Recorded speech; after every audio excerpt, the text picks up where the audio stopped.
वसई विरार शहर महानगरपालिका निवडणुकीत धक्कादायक प्रकार समोर आणण्यात आला असून उमेदवारांनी सादर केलेल्या प्रतिज्ञापत्रांमध्ये मोठ्या प्रमाणावर नियमांचे उल्लंघन झाल्याचा आरोप करण्यात आला आहे।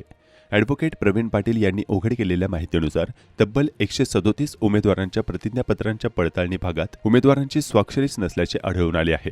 निवडणूक नियमांनुसार उमेदवारी अर्जासोबत दिले जाणारे सत्य प्रतिज्ञापत्र स्वाक्षरीशिवाय वैध ठरत नाही, त्यामुळे संबंधित सर्व अर्ज तत्काळ बाद करायला हवेत अशी मागणी त्यांनी केली आहे। पूर्वी केवळ वयाचा तपशील नसल्याने उमेदवारी अर्ज बाद करण्यात आलेले असताना एवढ्या गंभीर त्रुटींकडे निवडणूक निर्णय अधिकाऱ्यांनी डोळेझाक कशी केली असा प्रश्न उपस्थित होतो आहे।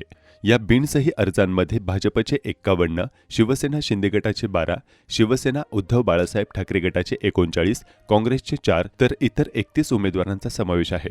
याशिवाय उमेदवारांची प्रतिज्ञापत्रे वेळेत निवडणूक आयोगाच्या संकेतस्थळावर आणि कार्यालयाबाहेर प्रसिद्ध न करता छाननीनंतर ती जाहीर करण्यात आल्याने पारदर्शकतेवरही संशय व्यक्त केला जात आहे।